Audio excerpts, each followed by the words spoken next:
Hello friends. Today I'm going to explain the movie named Over Your Dead Body, which released in 2026. At the beginning of the story, we are introduced to a man named Dan, who works as a filmmaker and shoots movies. However, because of certain problems, he has not been getting much work in the film industry.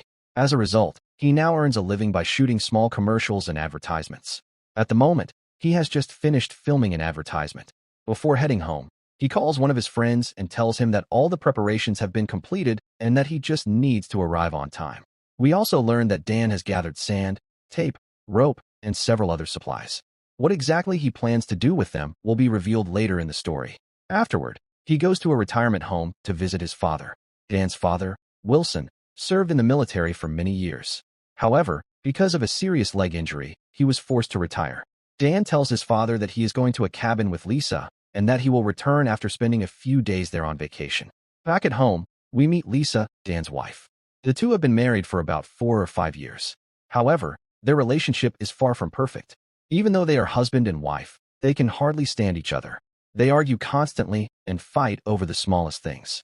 As soon as they begin their trip, they start arguing inside the car. Like children, they bicker over everything. Dan, however, tries to stay calm because he knows that the more he argues, the worse the fight will become. He chooses to keep quiet rather than escalate the situation. After some time, they finally arrive at the old cabin. They find the key hidden above the front door. This cabin once belonged to Dan's parents, who used to spend time there together. Once inside, the first thing Dan does is prepare a nice breakfast for Lisa. Unfortunately, another argument breaks out, this time about cooking. As usual, Dan chooses not to engage in the fight. He makes what he believes is Lisa's favorite meal, muttar paleo. Although he genuinely cares about her, she immediately corrects him. Lisa asks why he made muttar paleo. Dan replies that it is her favorite dish and that he has heard her order it many times before. Lisa responds, "No, muttar paleo isn't my favorite. I just order it whenever I feel like eating it." That night, after dinner, both of them go to bed and sleep on opposite sides of the room. It seems like they haven't shared any romance for a very long time. Perhaps that is one of the reasons why Lisa is always so irritated. Meanwhile, Dan begins acting strangely. The next morning, he goes into the forest and starts collecting small stones. He fills an entire bag with them. We still don't know what he intends to do with those stones. After filling the bag, he secretly hides it inside a boat. We then see Lisa at the cabin memorizing a script. She also works as a model, but she has been struggling to find any decent jobs. A little later, Dan returns to the house carrying a bottle of chloroform. He pours some chloroform onto a handkerchief and slowly walks toward Lisa with it. However, it appears that Lisa already knows exactly what he is planning. She is holding a stun device in her hand, and she suddenly attacks Dan with it. Dan receives a powerful electric shock and immediately collapses unconscious. Sometime later, when Dan wakes up, he discovers that he has been tied to a chair. His hands and feet are completely restrained. Lisa confronts him and asks, "What is this bottle for?" Dan lies and replies, "It's a cleaning solution. I was just about to clean the windows." Lisa immediately calls him out. "You were trying to knock me unconscious." Dan insists that she is wrong and continues making excuses, but he quickly runs out of explanations because Lisa has already found all the tools he brought with him. Lisa tells him directly that he was preparing to kill her. Still, Dan refuses to admit the truth. He keeps lying again and again. Finally, Lisa pulls out a shotgun and loads it. She threatens to kill him unless he tells the truth. Faced with death, Dan finally confesses. "Yes," he says, "I was planning to kill you. I was going to cut up your body and dump it in the water. That's why I collected all those stones. I wanted to make sure your body would never float back to the surface." Lisa then asks the obvious question, "Why do you want to kill me?" Dan answers honestly, "My life has become miserable because of you. I feel suffocated living with you. I just want to be free." Lisa responds by saying that her plan is even better than his. This shocking statement reveals that Lisa had also been planning a murder. She admits that she intended to shoot Dan with the shotgun and get rid of him forever. She wasn't joking. She genuinely wanted him dead. Just as Lisa is about to pull the trigger, a man named Jack suddenly arrives. Jack works as a gardener for Dan, and he is carrying a large hammer. Following Dan's signal, Jack attacks Lisa from behind. The blow knocks her unconscious instantly. The story then flashes back 5 days earlier. Dan and Jack had met at a local fair. During their conversation, Dan confessed that he wanted to kill his wife. Since he couldn't do it alone, he asked Jack to help him. Jack agreed because Dan promised him a share of Lisa's life insurance policy. Dan claimed that Lisa had a $100,000 insurance policy and that they would split the money equally after her death. That promise convinced Jack to join the plan. Back in the present, Lisa eventually regains consciousness. Dan asks her, "Why did you want to kill me? What exactly were you hoping to gain from my death?" Lisa finally reveals her side of the story. She explains that she is also tired of him. According to Lisa, Dan never gave her opportunities in his films, and whenever she tried to build a career on her own, she ended up buried in debt. She says that he never supported her and that she is drowning in financial problems. By killing Dan, she would receive his insurance money, pay off her debts, and finally be free. After hearing this, Jack laughs and says, "Wow, what a situation. That's exactly what we're trying to do too. We want to kill you and collect your insurance money. I was supposed to get half of it." Then Lisa reveals an even bigger surprise. She tells Jack that the insurance policy isn't worth $100,000. It's worth $1 million. She offers Jack $500,000 if he kills Dan instead. The moment Jack hears that amount, he immediately switches sides and agrees to kill Dan. Fortunately for Dan, he attacks Jack before Jack can make a move. A violent struggle breaks out between them. During the fight, the shotgun accidentally fires. The blast throws everyone in different directions. At the same time, Lisa falls out of her chair and manages to free herself. Both Dan and Lisa dive toward the shotgun. They grab hold of it and begin wrestling for control. The gun accidentally fires once again. This time, the bullet strikes poor Jack. He dies instantly from the gunshot wound. The poor man wasn't even the main target, yet he ends up losing his life. As soon as she gets the chance, Lisa runs away. Dan grabs the shotgun and chases after her. He is about to shoot her when he realizes there are no shells left inside the weapon. Unable to fire, he smashes Lisa across the face with the shotgun instead, knocking her to the ground. Nearby, Lisa notices a knife lying on the floor. She quickly grabs it and stabs Dan in the leg. Dan collapses from the injury. Taking advantage of the opportunity, Lisa grabs the shotgun and runs upstairs. While she is reloading the weapon, Dan catches up to her and attacks. Once again, both of them seize the shotgun and struggle for control. Then the gun accidentally fires yet again. The bullet hits someone. A loud scream echoes through the house. The big question is, who else was upstairs and got shot? Immediately afterward, the floor gives way, and 3 people crash through it into the room below. Their names are Peter, Todd, and Legra. The shock of the incident causes both Lisa and Dan to lose consciousness at the same time. After this, the story flashes back once again, this time to events that happened 3 days earlier. This is where we learn that Todd and Peter are both escaped convicts, while Legra works as a prison guard. It appears that she may have helped them escape from prison and then fled along with them. While running through the woods, the 3 of them spot Dan's cabin.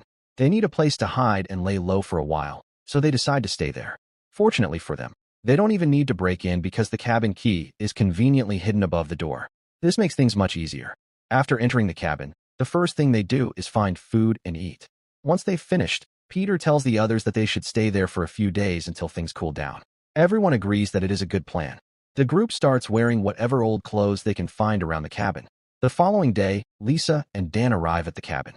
This means that the fugitives had already been hiding there before Dan and Lisa showed up. While exploring the cabin, Legra discovers a door that leads to a small room upstairs. The 3 of them decide to hide in that room. They remain there for quite some time, secretly watching everything that happens below. This brings us back to the moment when Lisa and Dan are fighting over the shotgun. Both of them have their hands on the weapon and are struggling to gain control of it. Suddenly, the gun accidentally fires. The bullet strikes Todd in the back. The poor guy jumps around in pain, and because of all the commotion, the weak floor beneath them collapses. All 3 of them crash through the floor and fall into the room below. After moving Jack's body aside, they tie both Lisa and Dan to chairs. Sometime later, when Dan regains consciousness, Peter says to him, "I don't know what your problem is, and honestly, I don't care. We've been watching you 2 ever since you arrived here. Right now, the 3 of us are escaped prisoners. We have a small problem that requires cash. If you can arrange some money for us, we'll quietly leave and never bother you again." Dan and Lisa only have a total of $250 between them, which is nowhere near enough. The fugitives demand more money. When Dan insists that he doesn't have anything else, they begin torturing him. They force him to participate in a prison game designed specifically to humiliate and torture people. Todd plays the game with him and eventually tricks him into stepping outside the circle, causing him to lose. As punishment, they begin torturing him even more. When they still don't get any money from him, they start threatening to kill him. They prepare to shoot him. At that moment, Lisa stops them. She says, "I have $500 saved, but it's in the bank. You'll have to go to the bank to get it." Since Lisa appears willing to cooperate, they spare Dan for the time being. The prisoners take both Dan and Lisa to the basement and tie them up together. While they are alone, Lisa apologizes for everything that has happened. She realizes the mistakes she has made. Dan feels the same way and apologizes as well. Both of them understand that they are trapped in a situation where death seems almost certain. Believing they may not survive, they begin resolving all the resentment and anger they have held against each other. At that moment, Dan notices a pool ball nearby. An idea immediately comes to mind. He deliberately starts screaming loudly. Hearing the noise, Todd comes downstairs. Dan tells him that he needs to use the bathroom. Todd replies that it doesn't matter and that he can simply relieve himself where he is. Dan then says, "I need to do more than that." Reluctantly, Todd unties his hands and escorts him to the bathroom. After Dan enters the bathroom, Todd returns to Lisa and begins touching her inappropriately, completely distracted by his own behavior. A short time later, Dan emerges from the bathroom. Hidden inside a sock is the pool ball he spotted earlier. Using the improvised weapon, he swings the sock and strikes Todd in the head, knocking him unconscious. Dan immediately rushes over and frees Lisa. The two of them quickly attempt to escape. Meanwhile, Peter repeatedly calls out to Todd, but receives no response. Realizing that something is wrong, Peter and Allegra head down to the basement.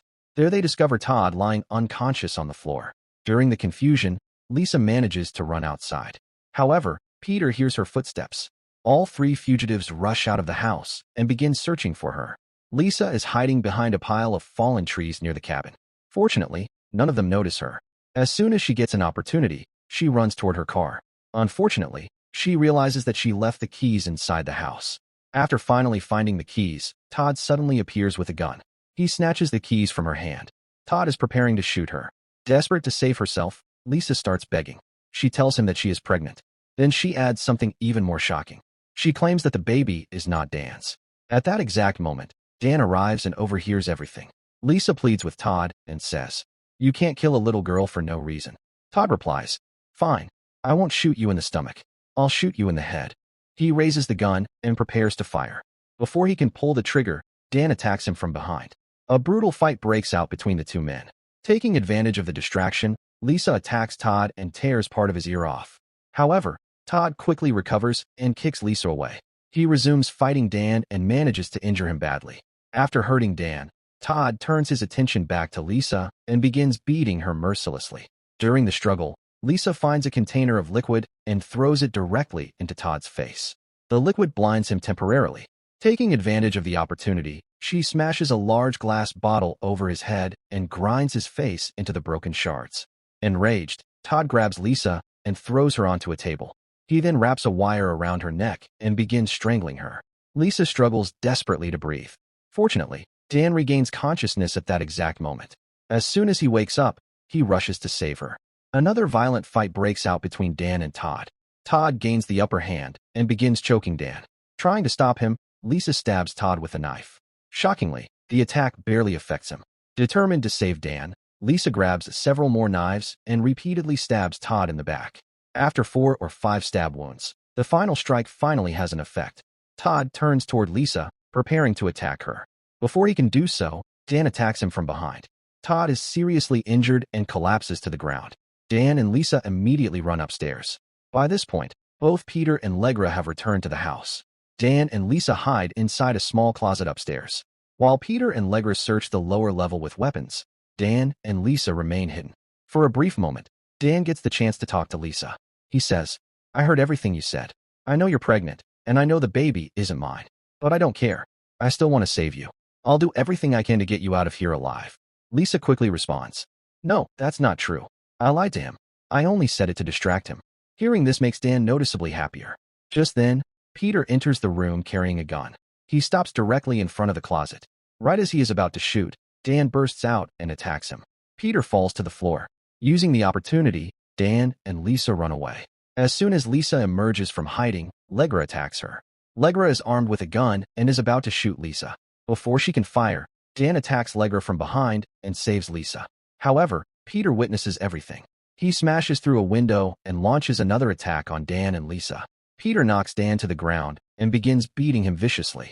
Meanwhile, Lisa seizes an opportunity and strikes Peter from behind with a weapon. Peter is badly wounded. Blood pours from his injuries. At that very moment, Todd suddenly reappears and grabs Lisa from behind. While Todd restrains Lisa, Peter attacks Dan again. He beats Dan brutally and leaves him severely injured. Nearby is a dangerous machine.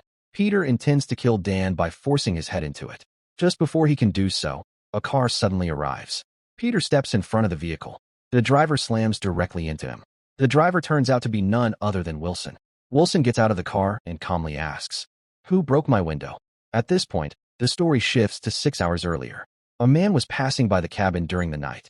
That man happens to be Wilson's friend. He notices that one of the cabin windows has been broken and that a flower pot has been knocked over. The moment he sees the damage, he realizes that something is seriously wrong. Here's the complete American English translation of your paragraph. So, he quickly goes home and calls Wilson, informing him about everything he saw at the cabin. Wilson immediately becomes concerned because he knows that his son Dan and his daughter-in-law Lisa are currently staying at that very cabin for their vacation. He fears that they may be in serious danger. However, the staff at the retirement home refuses to let Wilson leave. As a result, he is forced to attack one of the staff members and take his car keys. He then drives straight to the cabin. You have already seen what happens after he arrives there. Determined to save his daughter-in-law, Wilson grabs a gun and points it at Todd. He doesn't waste a single second. Without giving Todd any chance to react, Wilson shoots him immediately. After that, Wilson turns the gun toward Peter and is about to shoot him as well. But before he can pull the trigger, Legra attacks him from behind with a knife. Wilson is badly injured by the attack. Even so, he still has the gun in his hand, and it accidentally fires. The shot blows off part of Legra's leg. This enrages Peter.